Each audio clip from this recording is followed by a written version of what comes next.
PM's academy में आपका स्वागत है। तो आज हम बात करेंगे मध्य प्रदेश के उन महान साहित्यकारों की और उनकी रचनाओं की। ये एमपीपीएससी परीक्षा के लिए आप जानते हैं बहुत ही जरूरी टॉपिक है। चलिए सीधे शुरू करते हैं और देखते हैं कि इस प्रदेश ने भारत को इतने महान लेखक कैसे दिए। तो पहला सवाल यही उठता है कि मध्य प्रदेश को सिर्फ भारत का भौगोलिक दिल ही क्यों, बल्कि साहित्यिक हृदय क्यों कहा जाता है? आज की इस चर्चा में हम इसी सवाल की तह तक जाएंगे और उन महान लेखकों को समझेंगे जिन्होंने इस राज्य की पहचान बनाई है। तो चलिए अपनी यात्रा की शुरुआत करते हैं लोक साहित्यकारों से। ये वो लोग हैं जिनकी आवाज सीधे मध्य प्रदेश की मिट्टी से, वहां के लोगों के बीच से निकली है। इस लिस्ट में सबसे पहले आते हैं संत सिंगाजी, जो निमाड़ क्षेत्र के एक बहुत ही पूज्य संत कवि हैं। इन्हें अक्सर निमाड़ का कबीर कहा जाता है। अब ऐसा क्यों? क्योंकि कबीर की ही तरह सिंगाजी भी ईश्वर के निर्गुणी यानी फॉर्मलेस रूप को मानते थे और उनकी सारी रचनाएं निमाड़ी भाषा में हैं। ओके, अब निमाड़ से चलते हैं बुंदेलखंड। यहां हमारी मुलाकात होती है इसूरी से। इनका पूरा नाम याद रखना बहुत जरूरी है, ईश्वर प्रसाद अर्जरिया, क्योंकि एमपीपीएससी में यह सवाल कई बार आ चुका है। इनकी खास बात क्या है? इन्होंने चौकड़िया फाग नाम की एक नई लोकगीत शैली बनाई और इनकी ज्यादातर रचनाएं अपनी प्रेयसी रजऊ के लिए लिखे गए प्रेम गीत हैं। अब ये जो नंबर स्क्रीन पे है 52, ये कोई आम नंबर नहीं है। इसका सीधा ताल्लुक है बुंदेलखंड की वीरता की उन कहानियों से जो आज भी वहां के लोगों की जुबान पर हैं। तो ये 52 क्या है? ये हैं वो 52 लड़ाइयां जो महान योद्धा आल्हा और ऊदल ने लड़ी थी। और इन लड़ाइयों को अमर किसने किया? कवि जगनिक ने अपने महाकाव्य आल्हा खंड में। याद रखिए, जगनिक राजा परमार्दिदेव चंदेल के दरबारी कवि थे और वीर गाथा काल के एक बहुत बड़े नाम हैं। ये जो कहावत हम सुन रहे हैं, उत्तम खेती मध्यम बान, ये लोक ज्ञान का एक बेहतरीन उदाहरण है। और ये शब्द हैं कवि घाघ के, एक ऐसे अनोखे साहित्यकार जो कवि तो थे ही लेकिन कृषि के भी बड़े जानकार थे। घाघ सम्राट अकबर के समय के थे और सोचिए, खेती किसानी और मौसम पर उनका ज्ञान इतना जबरदस्त था कि लोग उन्हें कृषि पंडित कहते थे। कमाल की बात तो यह है कि उनकी कही हुई बातें और पहेलियां आज भी गांवों में किसानों के बहुत काम आती हैं।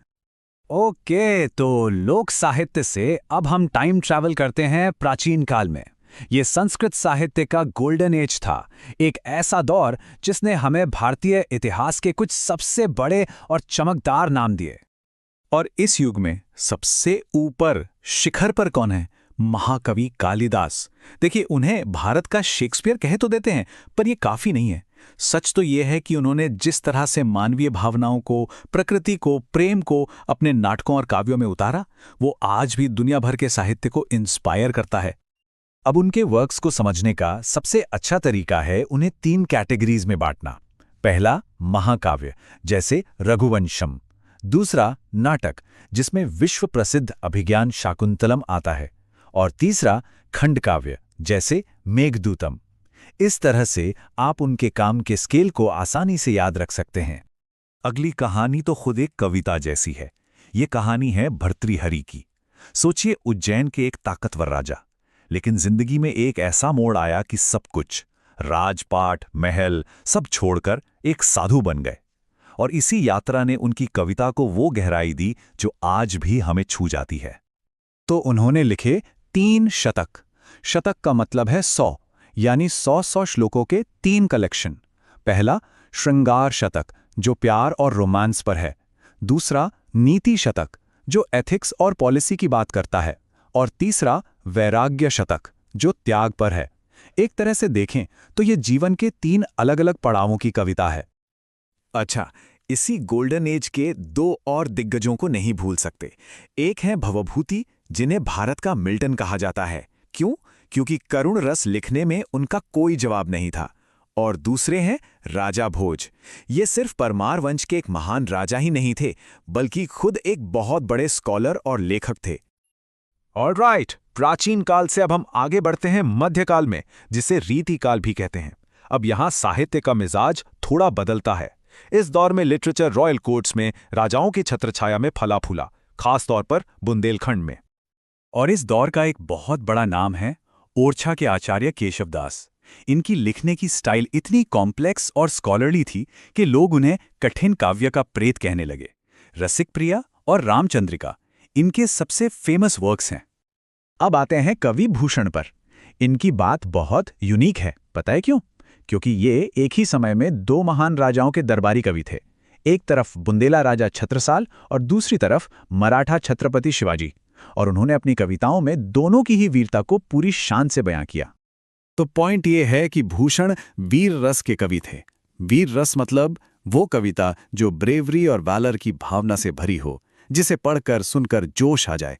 उनकी कविताएं उस जमाने की बहादुरी का एक जीता जागता सबूत हैं। और इस रीतिकाल के आखिर में सागर से हमें मिलते हैं पद्माकर। इन्हें इस दौर का आखिरी महान कवि माना जाता है। उनकी रचना जगत विनोद काफी मशहूर है। एक तरह से पद्माकर पुराने दौर के अंत और नए दौर की शुरुआत के बीच एक पुल की तरह है। तो रीतिकाल के बाद अब हम आते हैं मॉडर्न एरा में। ये वो समय था जब साहित्य दरबारों की दीवारों से बाहर निकलकर आम लोगों तक पहुंचा। इस दौर की आवाजें बहुत अलग थीं। इनमें राष्ट्रवाद था, समाज सुधार का जज्बा था और व्यवस्था पर चोट करता हुआ व्यंग्य था। इस दौर में राष्ट्रवाद की दो सबसे बुलंद आवाजें थीं। एक माखनलाल चतुर्वेदी, जिन्हें एक भारतीय आत्मा के नाम से जाना जाता है। उनकी कविता पुष्प की अभिलाषा तो जैसे हर भारतीय की आत्मा की आवाज बन गई। और दूसरी थी सुभद्रा कुमारी चौहान। खूब लड़ी मर्दानी, वो तो झांसी वाली रानी थी। बस ये एक लाइन ही पूरे देश में जोश भरने के लिए काफी थी। लेकिन मॉडर्न लिटरेचर सिर्फ राष्ट्रवाद के बारे में नहीं था। इसी दौर में व्यंग्य यानी सटायर एक बहुत पावरफुल टूल बनकर उभरा, और इसके दो महारथी थे, हरिशंकर परसाई और शरद जोशी। परसाई जी के व्यंग्य सीधे, तीखे और सिस्टम पर चोट करने वाले होते थे। वहीं शरद जोशी जी बड़े ही सटल और ह्यूमरस अंदाज में मिडिल क्लास की जिंदगी और ब्यूरोक्रेसी पर कटाक्ष करते थे। तो संत सिंगाजी के लोकगीतों से लेकर कालिदास के क्लासिक नाटकों तक, भूषण की वीर रस की कविताओं से लेकर परसाई के तीखे व्यंग्य तक, हमने क्या देखा? हमने देखा कि मध्य प्रदेश का साहित्य हर दौर में अपने समाज का आईना रहा है। एक ऐसा आईना जिसमें उस समय के लोगों के मूल्य, उनके संघर्ष, उनकी उम्मीदें, सब कुछ साफ साफ दिखाई देता है। और ये सफर हमें एक बहुत ही दिलचस्प सवाल पर लाके छोड़ देता है। अगर गुजरे जमाने का साहित्य उस वक्त का आईना था, तो सोचिए आज जो लिखा जा रहा है, जो कहानियां, जो कविताएं आज बन रही हैं, वो भविष्य की पीढ़ियों को हमारे आज के बारे में क्या बताएंगी? इस चर्चा में हमारे साथ जुड़ने के लिए बहुत बहुत शुक्रिया।